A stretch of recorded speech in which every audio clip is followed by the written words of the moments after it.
In this video, I will be showing you how to schedule emails in Outlook. So let's get started with the video. First, click this new email button in the top to compose the email. And here, add all the details you want to mail, like you compose a regular email. To schedule the email, you need to click this down pointing arrow button. And in this list, select the Schedule Send option.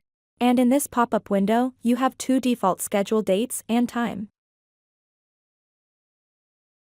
To send the email on your own custom schedule time, select the date and time here.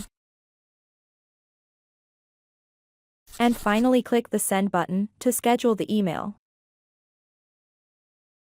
And done scheduling the email in Outlook. With this we have come to the end of this video. Please subscribe to my channel and click the bell icon to get updates when we add more content.